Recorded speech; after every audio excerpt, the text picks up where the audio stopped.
Hi, I'm Tim. Welcome to Watchbox, and thanks for logging on. If you love this watch, email me, tmosso at thewatchbox.com.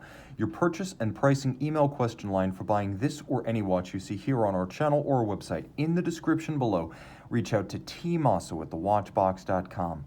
Today, we are discussing the Lange Sohne Zeitwerk minute repeater, a decimal repeater, a digital time teller, a sonorous 44.2 millimeters in platinum. I'm going to start with the song of the repeater and then we can talk about the rest. Take note of the time on the dial as the repeater is chiming. Note we are upon the jump of the hour.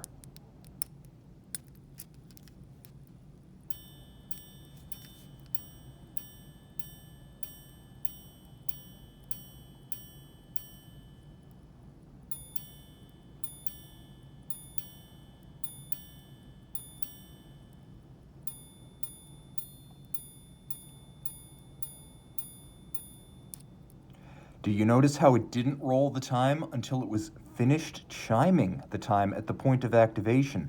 And take note that it didn't repeat the quarters. It is a decimal repeater, repeating the tens of minutes and then the remaining single digits.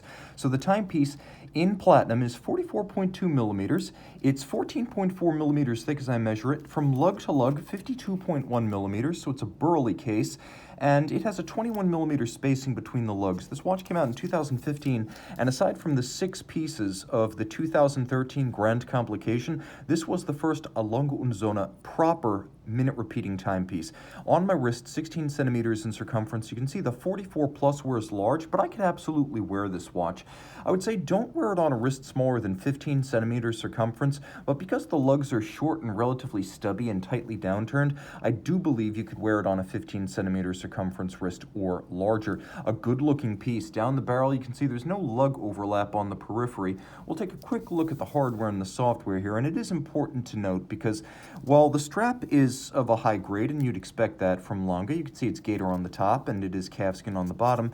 It's the buckle, which is actually a twin trigger release, and you can see that this is uncommon for Lange, as even many flagship complications include simple pin buckles. This deployant clasp with a combination of polish and media blasting is gorgeous, and with twin trigger release it cannot fly open by accident. This is a large, heavy, and expensive watch with a retail of $470,000 US, so you get that deployant clasp to guard against droppage. The case band is classical Lange, as you have a satin finished mid case to add some differentiation, and then you have polished case back and bezel. You'll note that there is a vertical portion of the bezel before it gives way to its domed components, so it's both vertical and domed. The lugs, as with most Lange watches, are stepped out from the case, and they have a little bit of a transitional bevel on their sides. You could see the crown and winding a Zeitwerk. Any Zeitwerk is one of the great tactile experiences in horology.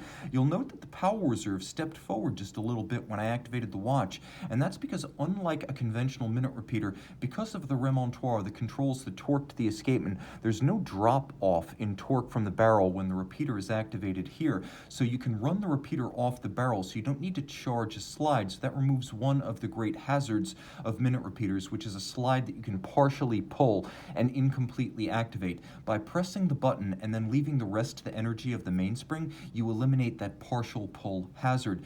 You can also see there's a small dot on the power reserve indicator. It's a 36-hour manual wind power reserve.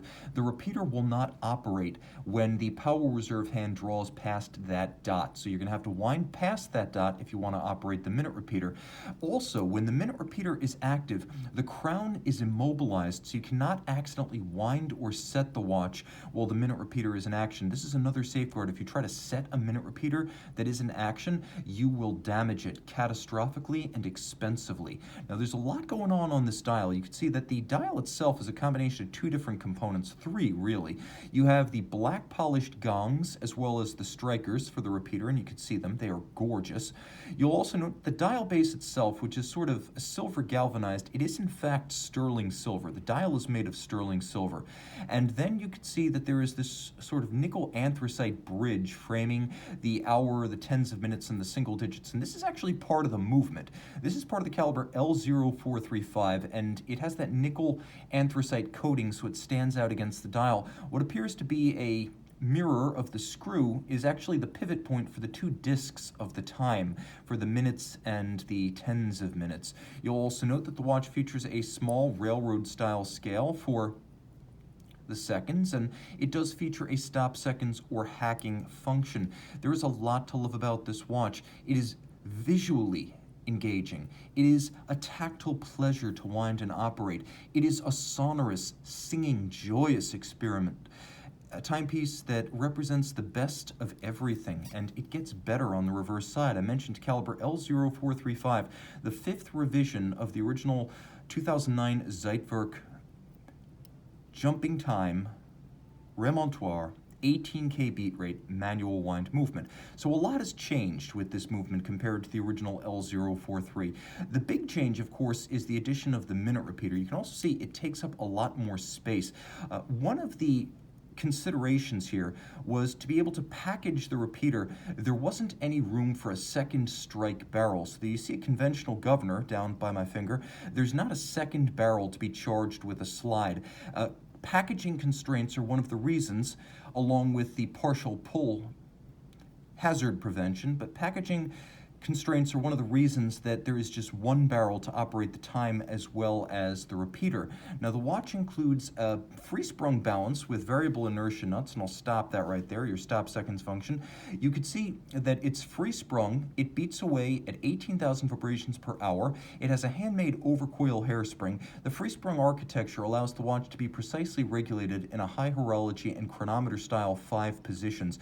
And then the free sprung architecture also allows it to hold that regulation in the face of bumps and concussions on the wrist. The swan's neck mechanism in black polish is used only for the finest and most delicate adjustments. For the most part, all of the adjustments are done with these weights on the balance. Now, there is a steel bridge that represents the remontoir de galette. It is a constant force device. It works a little bit different than FP Journe.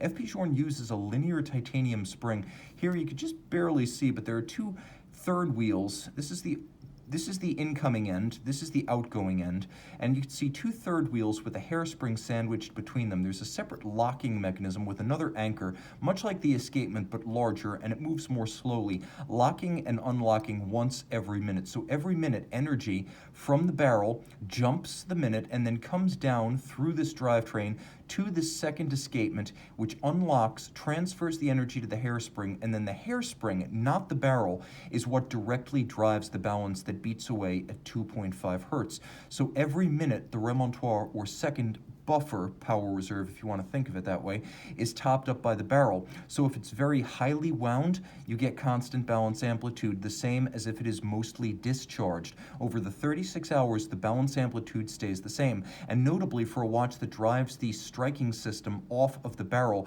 when the minute repeater is engaged, the balance amplitude stays the same. You have that constant force device. Now, there's also the decoration, which here is absolutely exquisite. You can see the bridges are made of German silver, nickel, copper, zinc, with the copper giving it that golden hue.